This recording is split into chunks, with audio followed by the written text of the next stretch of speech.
Hey Vangshan family, welcome back. Let's start new fan fiction. एक luxurious and elegance mention जैसे beautiful sky में moon brightly shine कर रहा था, वैसे ही अर्थ के उस पर्टिकुलर हिस्से में वो मेंशन ब्राइटली शाइन कर रहा था। एक ब्लैक मर्सिडीज जो कुछ ही देर बाद उस मेंशन के मेन गेट से अंदर एंटर कर चुकी थी। एक पर्सन ने आके कार का डोर ओपन किया और अंदर से एक ब्यूटीफुल ओमेगा जिसने ब्लैक आउटफिट पहन के रखा था ग्रेसफुली बाहर आया।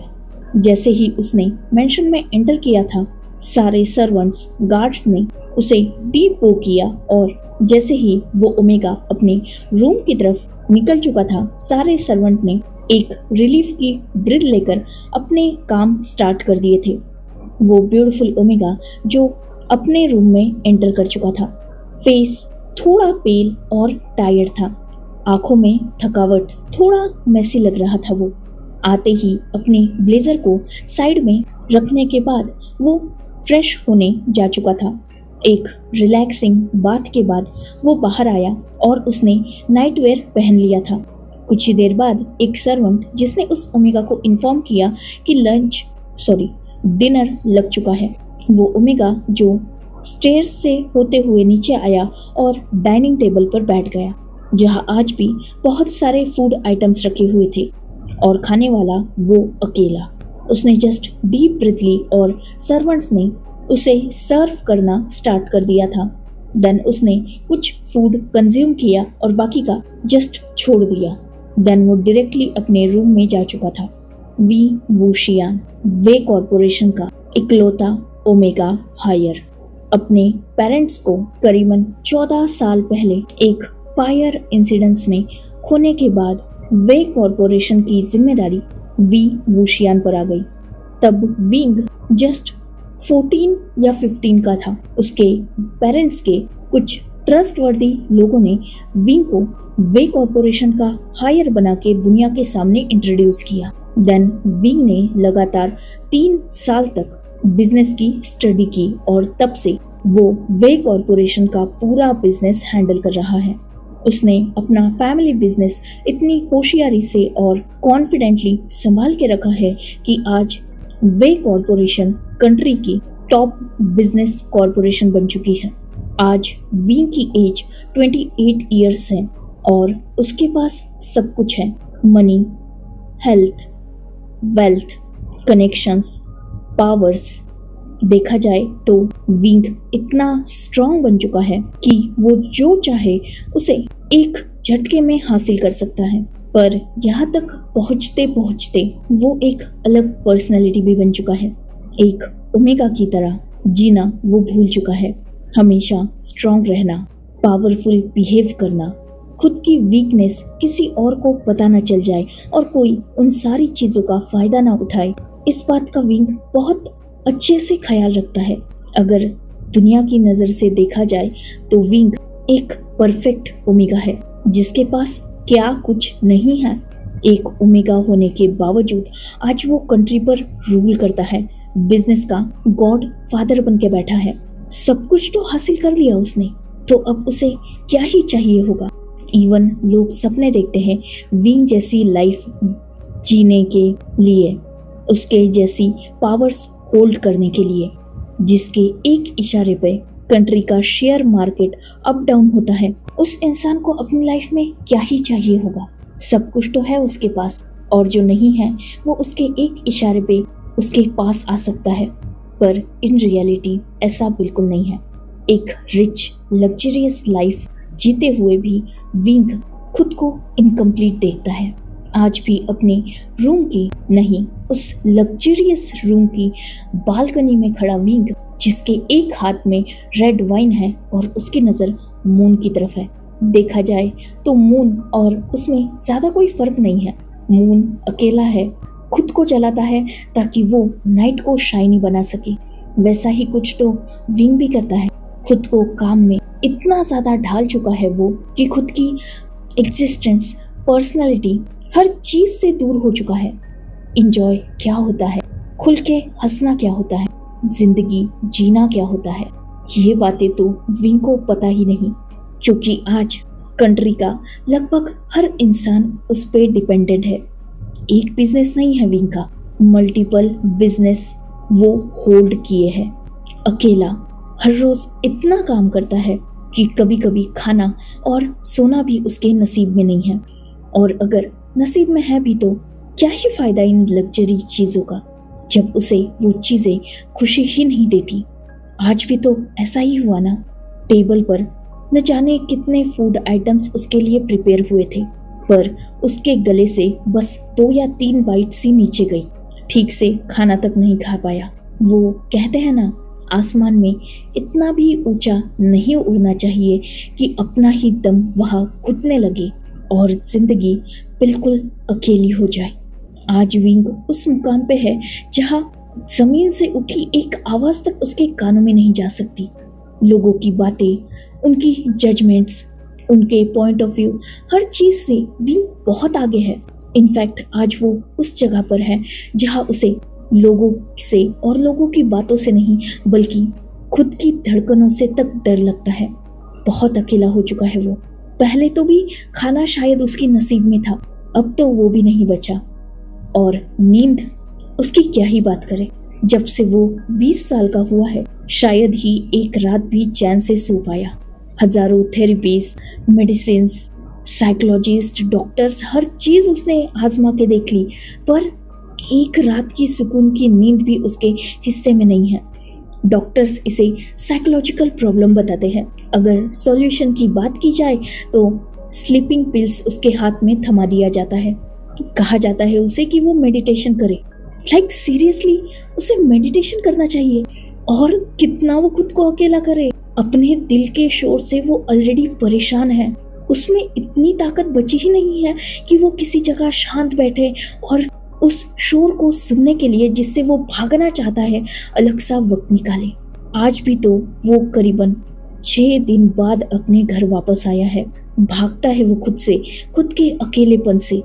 काम के वक्त उसके दिमाग में हजारों चीजें चलती रहती हैं, इसीलिए उसे थोड़ी शांति मिलती है अपने ही थॉट्स से। इसीलिए वो लगातार काम करता रहता है। कभी 6 दिन, 7 दिन, तो कभी कभी मंथ तक वो घर पे विजिट नहीं करता। ना ही रेस्ट लेता है और ना ही सोता है। अगर नींद भी आ जाए तो 1-2 घंटे की, उसमें भी सुकून नहीं है। ना कोई करीबी दोस्त, ना कोई उसके दिल का हाल समझने वाला इंसान। सारे उससे बस प्रॉफिट, पोजीशन, पावर्स की वजह से जुड़े हुए हैं। सबको अपना बेनिफिट चाहिए विंग से। विंग से कोई नहीं पूछता कि एग्जैक्टली वो क्या चाहता है। पर आज की रात थोड़ी अलग थी। विंग ने अपनी लाइफ में एक न्यू एक्सपेरिमेंट ट्राई करने के बारे में सोचा है। आज इवनिंग में वो एक क्लब में गया था। देखा जाए तो वो उसका खुद का ही क्लब था। एक मीटिंग थी उसकी वहाँ इम्पोर्टेंट, और वही उसके दिमाग में एक आइडिया आया और उसने एग्जैक्टली उसी आइडिया को फॉलो किया है। विंग जो ये सब कुछ सोच ही रहा था, तभी उसके रूम का डोर ओपन हुआ था। साउंड विंग ने भी सुनी, पर ज्यादा रिएक्ट नहीं किया। एक स्ट्रॉन्ग मस्कुलर अल्फा, जिसने एक नजर सबसे पहले विंग के पूरे रूम की तरफ देखा, जो बहुत लग्जरियस था और एक्सपेंसिव चीजों से भरा हुआ था। हर चीज वहाँ कंफर्ट के हिसाब से सेट की गई थी। वो स्ट्रॉन्ग और हैंडसम अल्फा, जिसकी नजर बहुत जल्द बालकनी के डोर की तरफ जा चुकी थी, जो ओपन था, और बाहर एक ब्यूटीफुल ओमेगा खड़ा था। विंग जिसकी नजर अभी भी बाहर की तरफ थी, उसने उस अल्फा की तरफ एक नजर टर्न होके देखा भी नहीं था। वो अल्फा जिसने व्हाइट शर्ट, ब्लैक जीन्स पहन के रखी थी, धीरे धीरे अपने कदमों को वो उस बालकनी की तरफ बढ़ा चुका था। कुछ ही देर बाद विंग को फील हुए किसी के हाथ, जो उसके टमी एरिया पर थे। विंग जिसने ज्यादा रिएक्ट नहीं किया, जस्ट अपनी वाइन से एक सिप लिया और फिर से अपने हाथ को, जिसमें अभी भी ग्लास था, वो बालकनी के उस रेलिंग पर रख चुका था। वो अल्फा जो धीरे धीरे विंग के टमी को सहला रहा था। विंग ने जो ब्लैक कलर का नाइट आउटफिट पहन के रखा था, धीरे धीरे वो अल्फा उसके सबसे लास्ट बटन को अनबटन कर ही रहा था, तब तक विंग ने अपना दूसरा हाथ जो फ्री था उसे उस अल्फा के हाथ पर रख दिया था, जिससे वो अल्फा रुक गया। वो अल्फा जो विंग के इस मूव से समझ चुका था कि विंग फिलहाल ये नहीं चाहता, तो उसने खुद के हाथ को जस्ट विंग की टमी पर होल्ड कर लिया और वो विंग के और ज़्यादा करीब आ गया। अपनी फ्रंट बॉडी को विंग की बैक बॉडी से पूरी तरीके से टच करने के बाद वो अल्फा जिसने अपने एक हाथ को विंग के टमी से हटाया और विंग के शॉर्ट हेयर्स जो उसके नेक तक आते थे उन्हें बहुत स्लाइडली बट सेडक्टिवली साइड में किया, जिससे विंग का नेक एरिया और उसकी मिल्की वाइट स्किन उसके सामने थी। अब तक उन दोनों ने भी एक दूसरे का फेस नहीं देखा था। वो अल्फा जिसने विंग के नेक पर अपने सॉफ्ट लिप्स रखे और उसे एक सॉफ्ट किस किया। 28 ईयर्स में ये फर्स्ट टच था विंग का जो किसी ने इतना इंटीमेटली किया था, जिससे विंग की बॉडी एक पल के लिए शिवर और थोड़ा अनकंफर्टेबल हो चुकी थी। विंग खुद भी ये चेंजेस महसूस कर चुका था। इवन वो अल्फा भी समझ चुका था कि विंग उसके टच से थोड़ा अनकंफर्टेबल है, पर फिर भी उसने अपना काम नहीं रोका। धीरे धीरे वो विंग के ईयर के पास पहुंचा और उसने विंग के ईयर में बहुत लाइटली एयर ब्लो की, और जैसे ही विंग के ईयर में वो वार्मथ एयर फील हुई थी, वो अजीब सी फीलिंग फील कर रहा था। उस अल्फा ने विंग के ईयर लॉब को अपने लिप्स में होल्ड किया और उसे बहुत स्लाइडली बट सिडक्टिवली थोड़ा सा बाइट करके खींचा। जस्ट नॉर्मल टच था ये, पर विंग जिसे ये उतना कंफर्टेबल नहीं लगा। वो अल्फा जो आगे बढ़ता इससे पहले ही विंग ने अपने फेस को दूसरी तरफ टर्न कर लिया। वो अल्फा जो विंग के अनकंफर्टेबल बिहेवियर को देखकर विंग से थोड़ा दूर हो चुका था। विंग जिसकी नजर अभी भी बाहर की तरफ थी, उसने फिर से वाइन का एक सिप लिया। एक डीप ब्रीथ इनहेल करने के बाद उसने बिना पूछे पीछे मुड़े अपनी स्ट्रॉन्ग वॉइस में उस अल्फा से कहा, बेड। जस्ट एक वर्ड काफी था उसका और वो अल्फा समझ गया। उसने टर्न किया और वो अपनी शर्ट की बटन्स को ओपन करते हुए बेड की तरफ बढ़ चुका था। करीबन 10 मिनट तक उन दोनों में बिल्कुल शांति थी। विंग अभी भी बालकनी में था और वाइन ड्रिंक कर रहा था। वही वो अल्फा जो अपनी शर्ट को अनबटन किए बेड पर शांति से बैठा हुआ था और विंग की तरफ देख रहा था। अगर उस अल्फा को देखा जाए तो वो भी डरा हुआ था। आफ्टर ऑल सिर्फ 20 साल का कॉलेज स्टूडेंट था वो, और विंग उसका फर्स्ट क्लाइंट था। हाँ, वो एक मेल मॉडल था, एक फ्रेश, स्ट्रॉन्ग, डोमिनेटेड अल्फा जो दिखने में बहुत ज़्यादा हैंडसम और अट्रैक्टिव था। मसल्स भी अच्छी खासी थी और मोस्ट इम्पॉर्टेंट, करीबन 20 दिन की ट्रेनिंग के बाद आज उसे डायरेक्टली वी वूशियान जैसे बड़े और रेपुटेड पर्सन के पास भेज दिया गया था ताकि वो विंग को बेड पे सर्व कर सके, जिसके अच्छे खासे पैसे उसे मिलने वाले थे।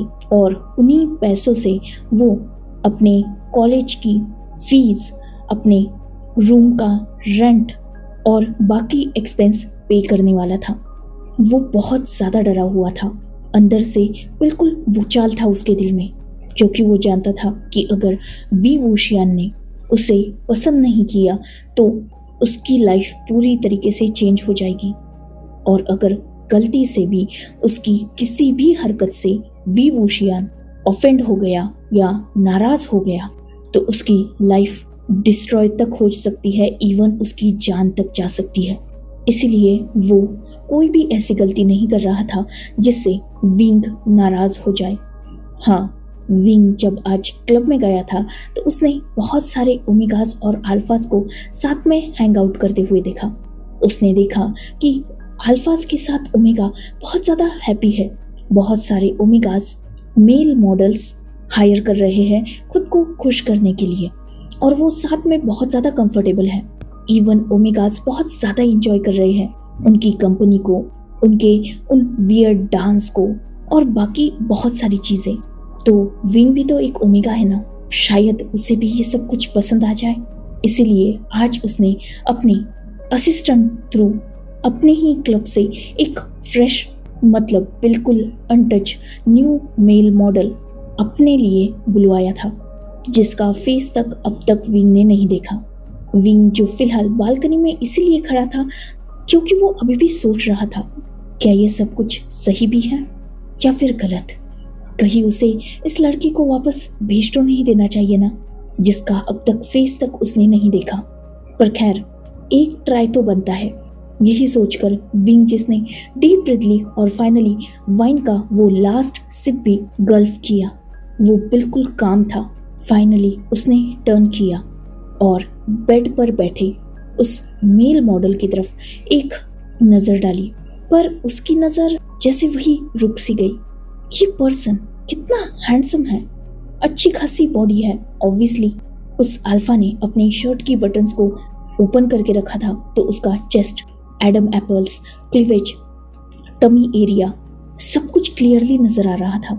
परफेक्ट मस्कुलर बॉडी थी उस अल्फा की, इवन 6 पैक्स एब्स थे और वो बिल्कुल कामिंगली बट एक सेडेक्टिव फेशियल रिएक्शन के साथ वहां बैठा हुआ था और विंग की तरफ ही देख रहा था। अभी अभी उन दोनों की नजरें एक दूसरे से टकराई थी, जहां एक तरफ विंग उस अल्फा की हैंडसमनेस को देखकर एक पल के लिए खो चुका था, वही सेम हाल उस अल्फा का भी था। उसने भी इससे पहले इतना ब्यूटीफुल ओमेगा शायद ही कभी देखा हो।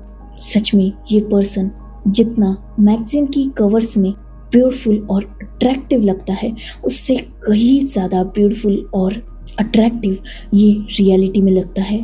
बिल्कुल हेवन से आया हुआ कोई एंजल। और ब्लैक में तो और भी ज़्यादा इसकी ब्यूटी इन्हांस हो रही है। लिप्स के नीचे का मूल भी बहुत ज़्यादा खूबसूरत है। Shiny eyes, perfect juicy lips. सच में वो अल्फा तो यही सोच रहा था कि आज उसकी जैसे लॉटरी लग चुकी है। उसका फर्स्ट टाइम भी इतना स्पेशल और ब्यूटीफुल पर्सन के साथ होगा, ये बात उसने सपने में भी नहीं सोची थी। बट वो ये भी जानता है कि सामने खड़ा पर्सन दिखने में भले ही एंजल है, पर अगर अपनी पर आ जाए तो डेविल भी इसके सामने सर झुकाएगा। इसीलिए उसे थोड़ा भी डिस्ट्रैक्ट नहीं होना और ना ही खुद को बहुत ज़्यादा डेस्परेट दिखाना है। विंग, जो उस अल्फा से 2 कदम की दूरी पर आकर रुक चुका था, उसने भी खुद को कंट्रोल किया और फर्स्ट क्वेश्चन पूछा, what should I call you. Wing की आवाज़ बिल्कुल कामिंग थी, बिल्कुल सॉफ्ट, किसी मेलोडी की तरह, जो उस अल्फा के कानों में जैसे घुल गई। उसने एक सॉफ्ट स्माइल की और बेड से वो उठ चुका था। विंग की तरफ एक कदम बढ़ाने के बाद उसने विंग को बो किया, देन अपना नाम बताया, लान वांगजी। वांगजी की आवाज़ बिल्कुल कामिंग थी। विंग ने नोट किया। एज, वांगजी ने आंसर किया, just complete 19, now I am in 20। Wing, जिसे सामने से देखकर ही लग रहा था कि हाँ ये अल्फा छोटा है, उसने नोट किया, शायद मेरे असिस्टेंट से कुछ गलती हो गई है, तुम बहुत छोटे हो मुझसे, तो जाओ यहाँ से। ये सुनते ही वांगजी, जो एक कदम आगे बढ़ा और अब उसमें और विंग में बस कुछ ही फासला बचा हुआ था, उसने अपना हाथ आगे बढ़ाया और विंग की वेस्ट को टाइटली ग्रैब किया। दूसरे हाथ से उसने विंग के चीक को होल्ड किया। विंग, जो वांगजी की स्ट्रांगनेस को फील कर सकता था, उसका ऑरा कुछ अलग था। छोटा होने के बावजूद वांगजी स्ट्रांग लग रहा था बहुत ज़्यादा, मतलब वो अपनी एज से स्ट्रांग लग रहा था। इवन उसका हाथ ही इतना बड़ा था कि विंग का पूरा चीक उसका हाथ और उसकी फिंगर्स कवर कर चुकी थी। मतलब विंग के सामने उसकी हाइट भी बहुत ज़्यादा थी।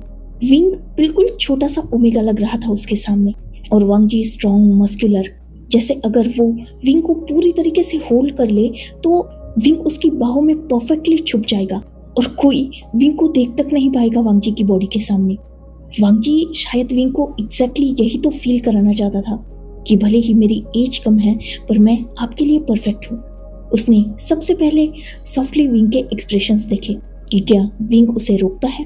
बट ऑब्वियसली विंग ने रेसिस्ट नहीं किया, तो वांग जी ने अपना नेक्स्ट स्टेप आगे बढ़ाया और उसने विंग को थोड़ा अपनी तरफ पुल किया। वो दोनों भी एक दूसरे की आंखों में देख रहे थे। Don't reject me, just give me one chance, I will definitely not disappoint you, just try me once sir. Wang ji ने अपनी बात कंप्लीट करते करते विंग के एक हाथ को होल्ड करके अपनी चेस्ट पर रखवा दिया था और विंग को सच में वांग जी की बॉडी, उसकी चेस्ट मसल्स बहुत हार्ड फील हुए।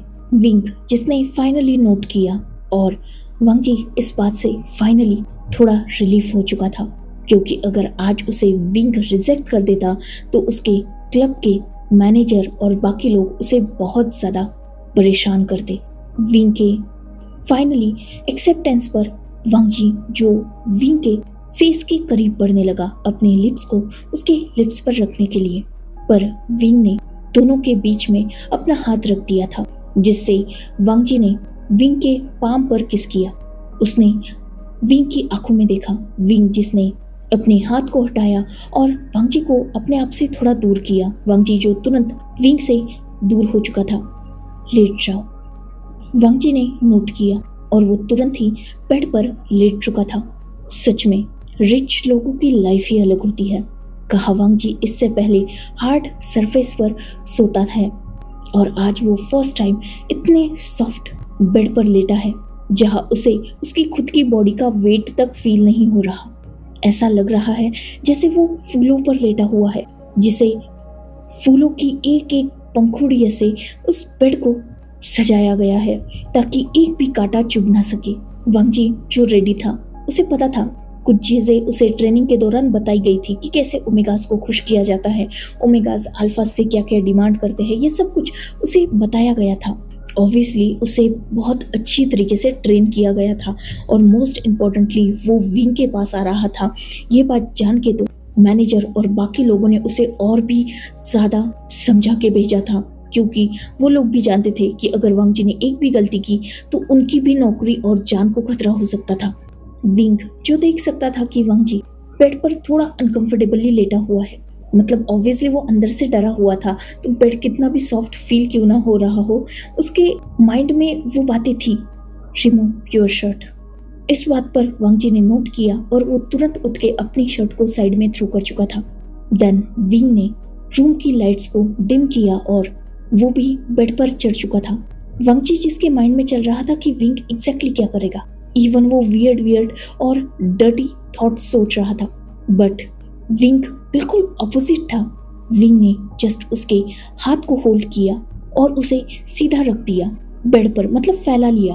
विंग ने अपने हेड को वांग जी के आर्म पर रखा और वो लगभग हाफ बॉडी वांग जी के ऊपर ही डाल चुका था।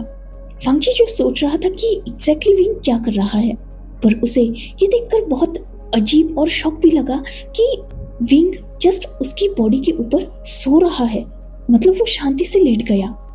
वांग जी के फेरोमोन्स, वो सैंडलवुड सेंट कहीं ना कहीं विंग को अट्रैक्ट कर चुकी थी।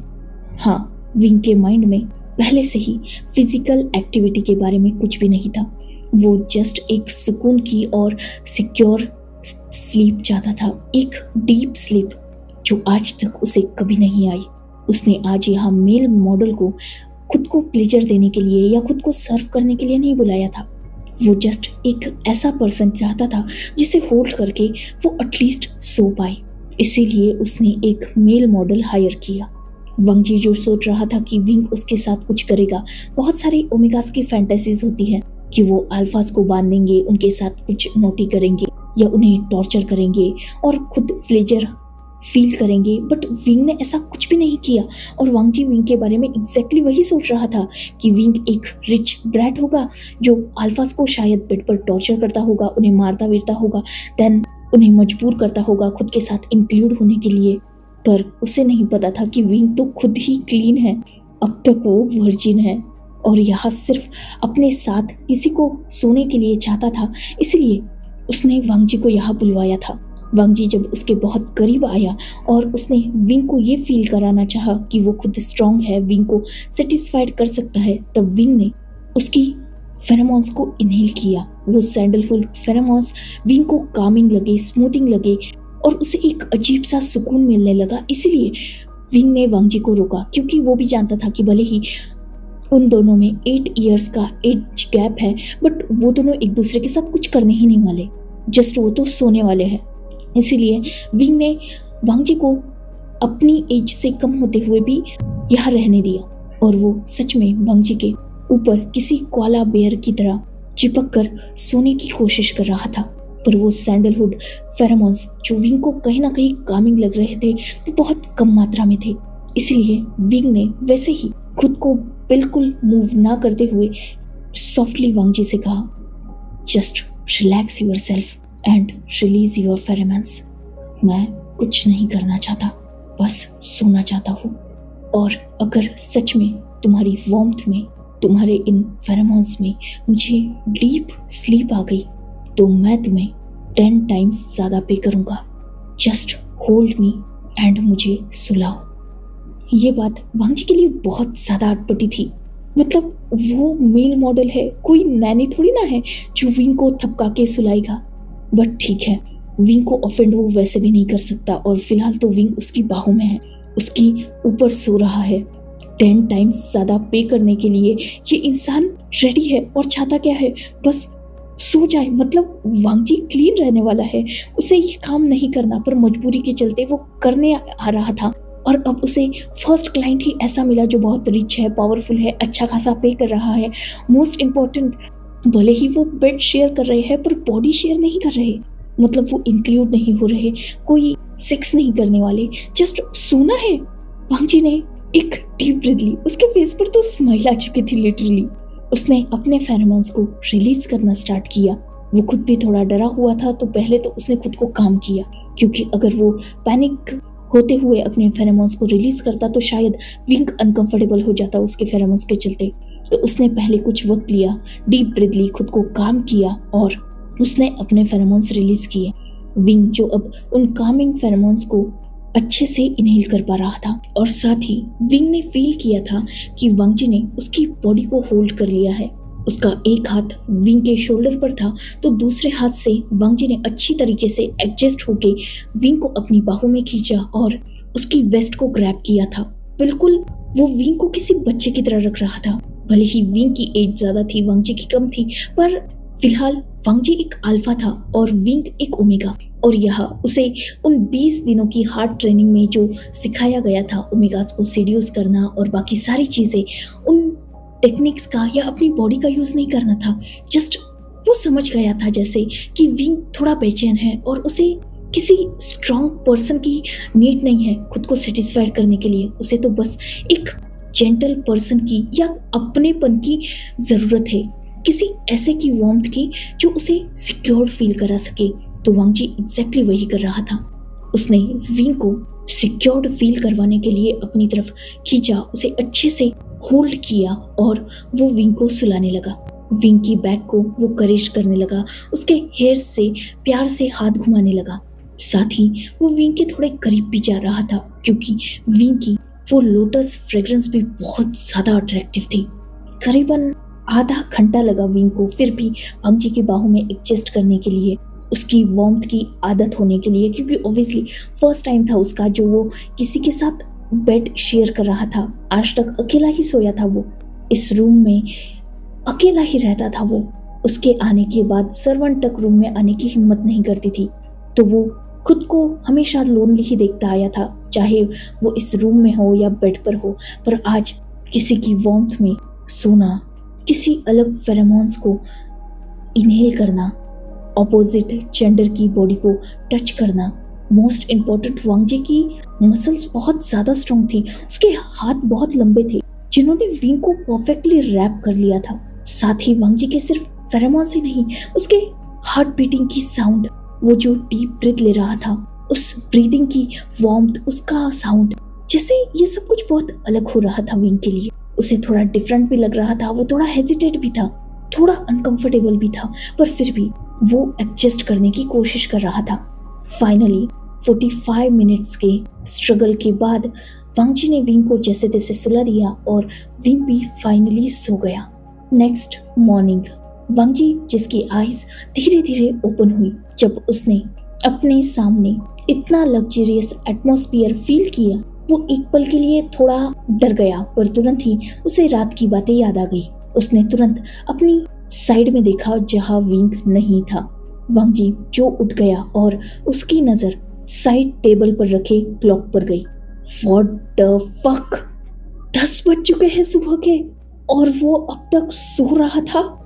कम ऑन, वो रोज 5 बजे उठ जाता है, उसे काम होते हैं, अपनी स्टडी करनी होती है, और फिलहाल 10 बज चुके हैं जो उसके पार्ट टाइम जॉब का काम है, सॉरी वक्त है। देन उसे 12 बजे कॉलेज जाना है और आज वो यही 10 बजे तक सो रहा है। ये मेंशन सिटी से आउटसाइड को है, यहाँ से अगर वो अभी भी निकला तो भी उसे मेन सिटी में जाने के लिए 2 घंटे लगेंगे। मतलब आज का पार्ट टाइम का जॉब तो उसका गया, डायरेक्टली उसे कॉलेज की प्रिपरेशन करनी होगी। यही सोचते हुए वो हड़बड़ाकर उठने लगा, पर तुरंत ही उसकी नजर उसी क्लॉक की साइड में लगी एक स्टिकी नोट पर गया था, जिस पर पेमेंट की अमाउंट लिखी हुई थी और उसी के नीचे वो चेक था। वांग जी जिसे उस चेक पर लिखी अमाउंट देखकर तो चक्कर आने लगे थे। उसने एक ही रात में किसी ओमेगा को सुलाने के 1 मिलियन यन मिल चुके हैं। Can't believe. उसके फेस की स्माइल तो बस देखने लायक थी। उसने इस चेक को पकड़ा और उसे जस्ट किसी बच्चे की तरह किस किया। देन उसने उसे अपने पॉकेट में डाल लिया और वो आसपास देखने लगा। उसने काउच की तरफ नजर डाली तो वहां एक ड्रेस उसके लिए नीटली फोल्ड करके रखा गया था। वांग जी जो बस ये सोच रहा था कि दुनिया पागल है जो वी को किसी डेविल की तरह देखती है।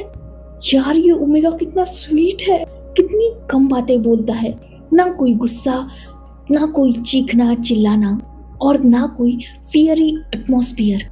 बिल्कुल अच्छे से वांग जी ने उसे मैनेज किया। ये यूं कहा जाए विंग ने बिल्कुल अच्छे से बिहेव किया। ऐसा कुछ भी नहीं था जितना वांग जी को डरा कर भेजा गया था। बिल्कुल सॉफ्टली वो दोनों सोए। देन विंग तो शायद निकल भी चुका है। वांग जी के लिए जो क्लोथ्स थे वांग जी ने वो क्लोथ्स लिए और वो फ्रेश होने चला गया। उसने विंग का ही वॉशरूम यूज किया और सच में आज का नॉर्मल बाथ एक्सपीरियंस भी उसके लिए बहुत ज्यादा अलग था। हर चीज एक्सपेंसिव और बहुत बड़ी। ये बाथरूम तो विंग के प्रोडक्ट वांग जी के लगभग हाफ लाइफ की पार्ट टाइम जॉब की सैलरी होगी, तब भी शायद वो एक ही कोई प्रोडक्ट परचेस कर पाए। और ये पूरा बाथरूम वांग जी के रूम से डबल है। मतलब रिच लोगों की भी अलग ही लग्जरी और लाइफ होती है।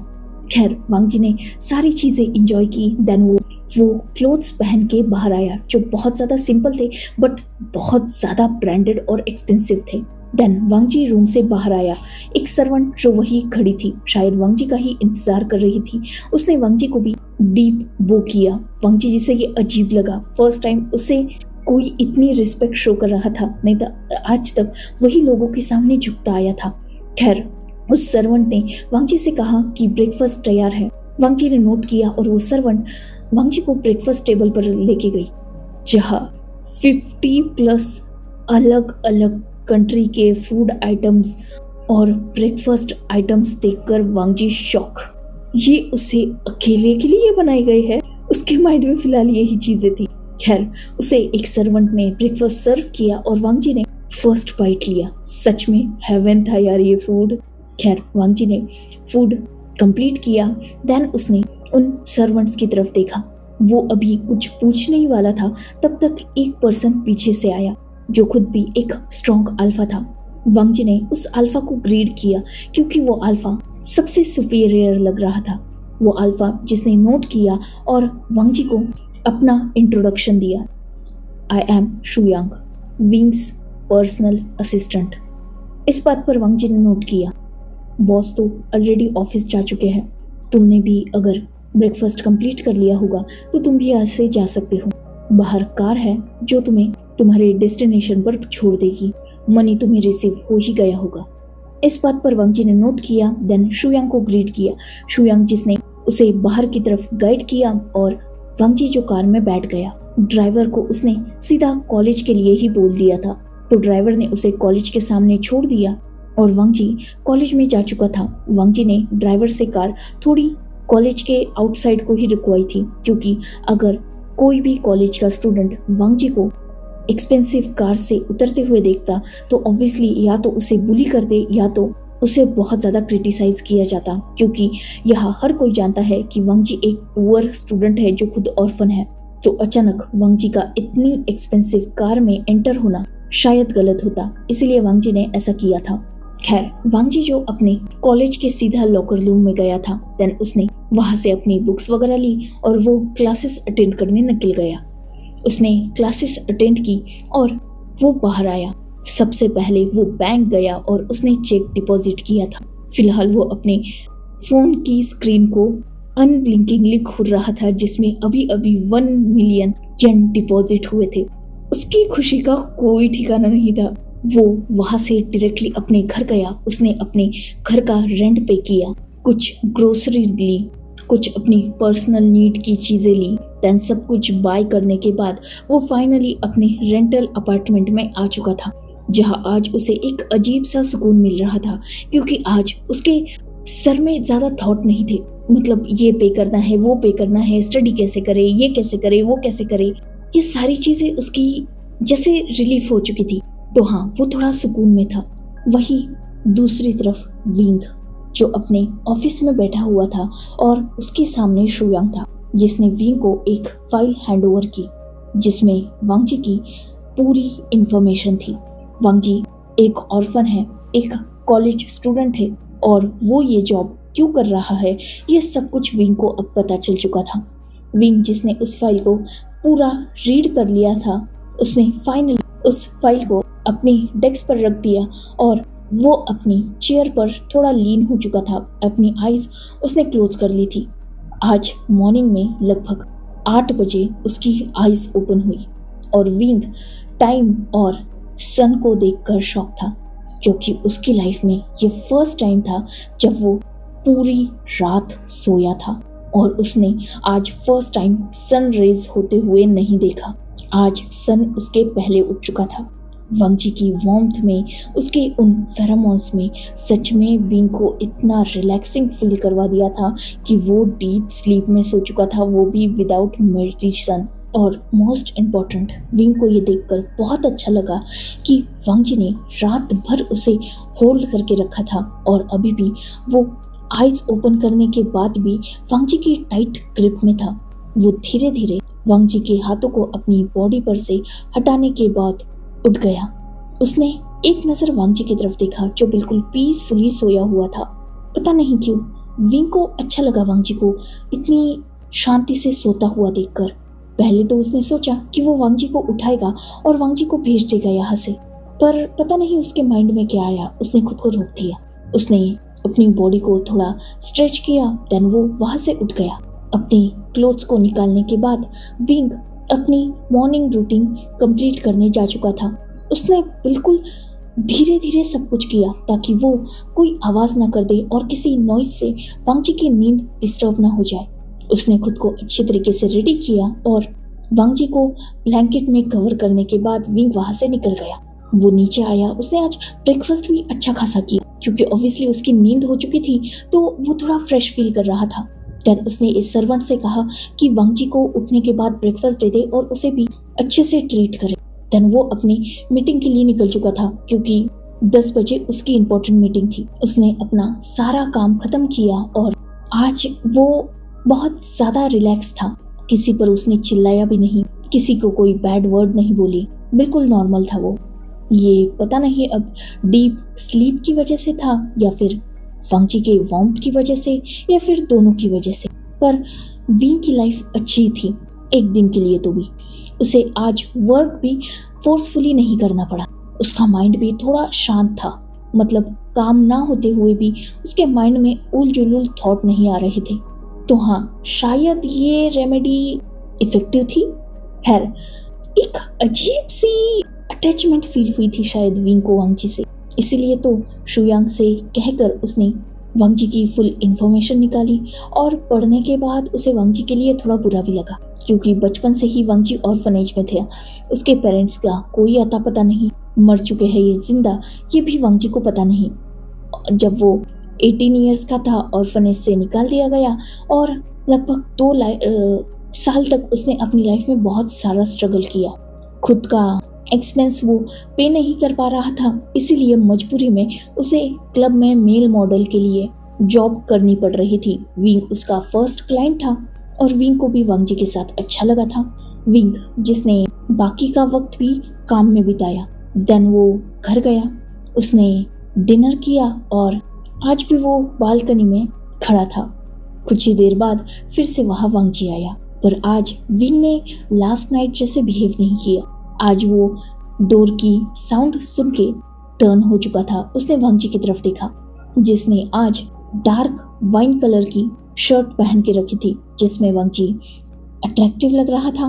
वैसे भी रात ज्यादा हो चुकी थी क्योंकि वांग जी को यहाँ आते आते लेट हो चुका था। एक्चुअली वांग जी आज क्लब जाने ही नहीं वाला था। अब उसके पास इनफ मनी था तो उसने सोच लिया था कि वो उस काम को छोड़ देगा, पर उसने क्लब के साथ 6 मंथ का कॉन्ट्रैक्ट साइन किया था, ये बात वो भूल गया था। क्लब के मैनेजर का उसे कॉल आया और उसने वांग जी को बताया कि विंग ने उसे आज रात के लिए भी बुक किया है, और उसने जब जाने से मना किया तो क्लब के मैनेजर ने उसे उस कॉन्ट्रैक्ट के बारे में याद दिलाया था, जिसे वांग जी ब्रेक नहीं कर सकता था। तो वांग जी रेडी हुआ और वो भागते दौड़ते यहाँ आया। वो थोड़ा मेसी था। एक्चुअली मैनेजर ने जब वांग जी को कॉल किया और उसे बताया कि उसे आज भी वर्क पे आना है, तो वांग जी ने फर्स्ट रिफ्यूज किया। रीजन ये था कि वांग जी को लगा था कि उसे किसी और ओमेगा के पास जाना होगा। ऑब्वियसली वांग जी ये नहीं करना चाहता था क्योंकि अब उसके पास अच्छे खासे मनी थे और वो वैसे भी पहले भी ये काम मजबूरी में ही कर रहा था, तो उसने मना कर दिया। पर देन मैनेजर ने उसे कॉन्ट्रैक्ट की याद दिलाई और बाद में लास्ट जाके बताया कि उसे विंग के पास आना है। और जैसे ही विंग का नाम वांग जी ने सुना, वो जानता था कि विंग बस उसे साथ सुलाने के लिए बुला रहा होगा, तो वो भी रिफ्यूज नहीं कर पाया। वो तुरंत मान गया और भागते हुए यहाँ आया। वांग जी थोड़ा मेसी और स्वेटी था, इसलिए विंग ने उससे कहा कि वो फ्रेश हो जाए। वांग जी ने भी इस बात पर नोट किया और वो तुरंत बाथरूम की तरफ निकल गया। कुछ देर बाद वो फ्रेश हुआ और बाहर आया। वांग जी को ये देखकर सच में अच्छा लगा कि विंग ने ऑलरेडी उसके लिए बाथरूम में ही एक नाइट आउटफिट रेडी करके रखा है। उसने वही आउटफिट वेयर किया था। विंग ने एक नज़र वांग जी की तरफ देखा, जिसने वो वाइट नाइट आउटफिट पहन लिया था। देन विंग ने वांग जी से कहा कि वो अपनी ऊपर की शर्ट उतार दे। वांग जी ने भी नोट किया और शर्ट उतार के साइड में डाल दी। देन वांग जी बेड पर लेट गया और विंग उसके ऊपर लेट गया। कुछ ही देर बाद विंग फिर से कामिंगली सो गया। अब यही रूटीन वो दोनों भी फॉलो कर रहे थे।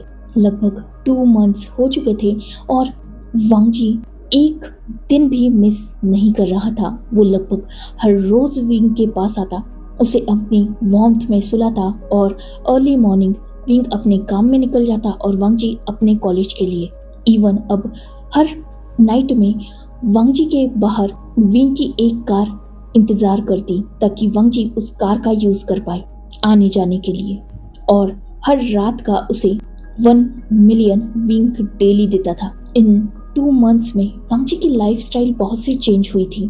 उसने अपने लिए अच्छा सा अपार्टमेंट परचेस कर लिया था, कॉलेज की सारी पेंडिंग फीस पे कर दी थी। अपने लिए वो एक कार लेना चाहता था, पर अभी उसके लिए वक्त था ऐसा नहीं था कि वो अफोर्ड नहीं कर पा रहा था। बट ऑब्वियसली अगर वो इतनी सारी चीज़ें एक साथ ले तो वो लोगों का अटेंशन ग्रैब कर सकता था, जो वांग जी नहीं चाहता था। अब वांग जी अच्छे क्लोथ्स पहनता था, अच्छा फूड खा पाता था, सब कुछ विंग की वजह से। और उसका काम एक ही, विंग को सुलाना। बस उन दोनों में इवन बातें भी नहीं होती थी, बट हाँ उन दोनों को इन 2 मंथ्स में एक दूसरे की वार्मथ की आदत हो चुकी थी। वांग जी को लगता था कि विंग उसके बारे में कुछ नहीं जानता, और विंग को लगता था कि वांग जी उसके बारे में बस बेसिक चीज़ें जानता होगा जो दुनिया को पता है। बट इन रियलिटी उन दोनों ने एक दूसरे पर डीप इन्वेस्टिगेशन की थी, जिसमें विंग को पता चला था कि वांग जी कितना अकेला है और वांग जी को पता चला था कि विंग कितना अकेला है। वो दोनों भी लोनली सोल्स थी। शायद यही उन दोनों में बढ़ती हुई अटैचमेंट की सबसे बड़ी वजह भी थी। ज़्यादा कन्वर्सेशन नहीं, कम्युनिकेशन नहीं, पर नाइट में एक दूसरे की वार्मथ में जैसे उन दोनों की वो सांसें बोलती थी, उन दोनों के वो धड़कते हुए दिल बोलते थे। आज भी वांग जी हमेशा की तरह विंग के मेंशन में पहुंचा। नाइट का वक्त था और आज उसे थोड़ा लेट हो चुका था क्योंकि बाहर बारिश थी और आज विंग की कार भी उसे पिक करने नहीं आई थी। तो उसे लगा कि शायद विंग भूल चुका होगा या ड्राइवर भूल चुका होगा उसे पिक करने में। तो वो खुद मेंशन आ गया। मेंशन में आसानी से वांग जी को एंट्री मिल जाती थी क्योंकि हर रोज ही लगभग वो आता था। आज जब वो अंदर आया तो उसे सर्वेंट्स थ्रू पता चला कि विंग एक बिजनेस मीटिंग के चलते लगभग 4 दिनों के लिए आउट ऑफ कंट्री गया है। विंग ने तो उसे वो सब कुछ नहीं बताया था, तो वांग जी को पता नहीं था। खैर, वांग जी जो वहां से जा ही रहा था तभी सर्वेंट ने उसे रोक दिया क्योंकि सर्वेंट्स को विंग ने स्ट्रिक्टली बोल के रखा था कि वांग जी की कोई भी डिसरिस्पेक्ट नहीं करेगा और उसे अच्छी तरीके से ट्रीट करेगा। तो सर्वेंट ने वांग जी से कहा कि बाहर बारिश हो रही है तो वो आज यही रुक जाए। वांग जी ने भी इस बात पर ज्यादा बहस नहीं की और वो विंग के रूम की तरफ निकल गया। इवन वो विंग के ही बेड पर लेट गया हमेशा की तरह। पर आज ये कमरा बहुत खाली खाली लग रहा था उसे। हमेशा विंग का उसके बेड पर लेटने के बाद उसके ऊपर आके लेटना, इन सारी चीजों की शायद आदत हो चुकी है। यही तो रीजन था कि वांग जी को आज बहुत अकेला भी लग रहा था और बहुत अजीब भी। मतलब आज वो इसी रूम में थोड़ा अनकंफर्टेबल था। शायद उसे हर रोज कंफर्ट, ये लग्जरी चीजें और सॉफ्ट बेड नहीं प्रोवाइड करती थी। शायद विंग की वार्मथ, उसकी बॉडी फ्रेग्रेंस, उसकी फेरोमोन्स जो वांग जी को कंफर्ट देते थे। और आज वांग जी एग्जैक्टली विंग की प्रेजेंस को मिस कर रहा था। हमेशा की तरह, हर रात की तरह आज भी ये रूम साइलेंट ही था, पर फिर भी विंग की वो सांसों की आवाज, वो धड़कनों की मेलोडियस साउंड जो वांग जी बहुत ज्यादा मिस कर रहा था। बहुत रात तक उसे नींद ही नहीं आई। जैसे तैसे वो सो गया। देन दूसरे दिन वांग जी आया ही नहीं क्योंकि सर्वेंट ने कहा था 4 दिनों तक। तो अगले और 2 दिन भी वांग जी नहीं आया, पर उसने फील किया कि घर पे भी उसे ठीक से नींद नहीं आ रही। वो विंग को बहुत ज़्यादा मिस कर रहा था और सिर्फ विंग के बारे में ही सोच रहा था। इवन विंग के साथ ना होते हुए वांग जी को अजीब सी बेचैनी हो रही थी। वो ना अपनी क्लासेस ठीक से अटेंड कर पा रहा था, ना किसी और चीज़ में ध्यान दे रहा था। उसका मन ही नहीं लग रहा था। जैसे विंग की वार्मथ में बीती वो रात उसे दिन भर स्टेबल रखती हो। सच में 2 मंथ्स का ये अटैचमेंट उसे बहुत ज़्यादा बेचैन कर चुका था। जिस अटैचमेंट ने 4 ही दिनों में उसकी हालत खराब करके रखी थी और उसकी रातों की नींद विंग लेकर जैसे गायब हो चुका था। खैर, 5वें दिन वो बहुत ज़्यादा खुश था। उसने आज अपने सारे काम जल्दी जल्दी निपटाए और वो टाइम से पहले ही विंग के मेंशन के बाहर था। गार्ड्स ने उसे अंदर ले लिया और वांग जी ने देखा कि विंग आज अपने रूम में नहीं बल्कि डाइनिंग टेबल पर है और वो खाना खा रहा है। जैसे ही वांग जी को इतनी जल्दी विंग ने भी अपने सामने देखा, वो थोड़ा सरप्राइज हो गया, पर उसने वांग जी से कहा कि वो ज्वाइन करे। वांग जी जिसने नोट किया आज एक्साइटमेंट के चलते उसने डिनर भी नहीं किया था और ये बात कहीं ना कहीं लकी साबित हुई। आफ्टर ऑल आज वो विंग के साथ बैठकर ही डिनर भी कर रहा था। उन दोनों ने शांति से डिनर किया। देन विंग जो उठ गया और अपने रूम की तरफ निकल गया और वांग जी भी उसे किसी लॉस्ट पपी की तरह फॉलो करने लगा। विंग ने अपने रूम का डोर ओपन किया, वो अंदर एंटर हुआ और हमेशा की तरह, मतलब उसके माइंड से ही निकल गया वो बात कि वांग जी उसके पीछे है। उसने जस्ट डोर को पुश किया पर वो डोर लग पाती इससे पहले ही वांग जी ने रोक दी थी। देन वो भी एंटर हुआ। विंग का ध्यान वांग जी पर गया जो उसे फॉलो करते हुए रूम में भी आ चुका था। विंग ने कुछ भी कहा नहीं, उसने जस्ट अपना ब्लेजर उतारा, साइड में रखा और ब्लेजर नहीं, वो ऑलरेडी फ्रेश होके ही डिनर पे गया था। उसने एक लुक वांग जी को दिया। देन वो अपने रूम के छोटे से वाइन काउंटर की तरफ जा चुका था, मतलब बार काउंटर की तरफ। उसने वहां से एक वाइन ली, ग्लास पोर किया और वांग जी से पूछा कि क्या वो पिएगा। वांग जी ने मना कर दिया। इवन उसने विंग को बताया कि वो ड्रिंक नहीं करता। विंग ने इस बात पर नोट किया क्योंकि ऑब्वियसली वांग जी छोटा ही है, क्या ही ड्रिंक करे, मतलब विंग की नज़र में वो छोटा ही है। विंग ने वांग जी को सॉफ्ट ड्रिंक ऑफर की तो वांग जी ने वो ले ली। विंग जो हमेशा की तरह अपनी आदत के हिसाब से बालकनी की तरफ जा चुका था और आज वांग जी ने भी उसे फॉलो किया। विंग जो मून की तरफ देख रहा था और वांग जी भी दोनों भी शांत थे। देन वांगजी की आवाज से विंग थोड़ा डिस्ट्रैक्ट हुआ। आपने बताया नहीं था कि आप बिजनेस ट्रिप पे जा रहे हैं? ये जैसे ही विंग ने सुना, उसने वांगजी की तरफ नजरें की। जस्ट लाइक मैं तुम्हें क्यों बताऊं? पर खैर, उसने वांगजी को आंसर किया। वो एक्चुअली एक इंटरनेशनल क्लाइंट था, तो अचानक मीटिंग फिक्स्ड हो गई। जाने का पहले से इरादा नहीं था, जस्ट अर्जेंट में गया था। सॉरी, तुम्हें इन्फॉर्म करना भूल गया। इस बात पर वांगजी ने नोट किया। राइट, आप वैसे भी मुझे इन्फॉर्म कैसे करते?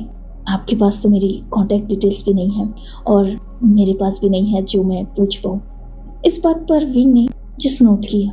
वो दोनों भी कुछ पल के लिए शांत हो चुके थे, पर फिर से वांगजी ने विंग की तरफ देखा। क्या मुझे आपकी कॉन्टैक्ट डिटेल्स मिल सकती हैं? हेजिटेट था वांगजी, शायद डरा हुआ था, पर फिर भी उसे पता नहीं क्यों विंग की कॉन्टैक्ट डिटेल्स चाहिए थी। विंग ने वांगजी की तरफ नजर डाली, कुछ पल सोचा, देन उसने जस्ट नोट किया। साइड टेबल पर मोबाइल है।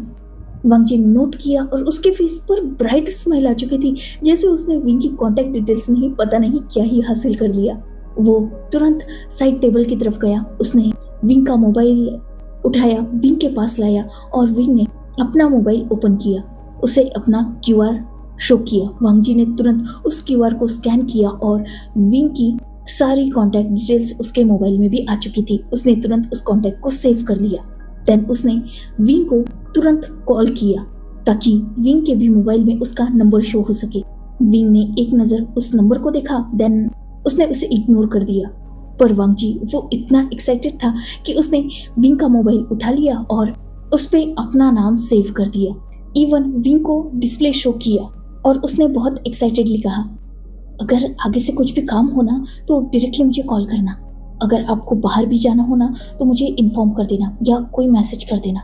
मतलब मैं यहाँ आऊँगा नहीं और आपका मनी स्पॉइल नहीं होगा। इस बात पर विंग ने जस्ट नोट कर दिया। एक्चुअली जिस रात को वांगजी यहाँ आया था, विंग के ना होते हुए भी उसे एक सर्वेंट ने चेक दे दिया था। उसने उस चेक को रिफ्यूज़ किया, पर सर्वेंट ने कहा कि ये विंग का ऑर्डर है तो वो उसे डिनाई नहीं कर सकती। तो वांगजी ने उस चेक को भी रिसीव कर लिया था, बट उसे वो चेक लेना सही नहीं लगा था क्योंकि उसने उस दिन काम ही नहीं किया था। उन दोनों में फिर से सन्नाटा हो चुका था। वांगजी जो विंग से अब बात करना चाहता था, मतलब इस साइलेंट से हटके वो विंग के साथ एक कम्युनिकेशन स्टार्ट करना चाहता था, क्योंकि कहीं ना कहीं विंग के साथ वो एक स्ट्रॉन्ग अटैचमेंट, एक स्ट्रॉन्ग बॉन्ड फील कर रहा था। खासकर लास्ट 4 नाइट्स उसने जो विंग के बगैर स्पेंड की थी, उसमें एक शॉकिंग बात हुई थी वांगजी के साथ। रात में विंग के बिना उसे नींद नहीं आ रही थी, जिस वजह से विंग के ही बारे में वो सोच रहा था। And surprisingly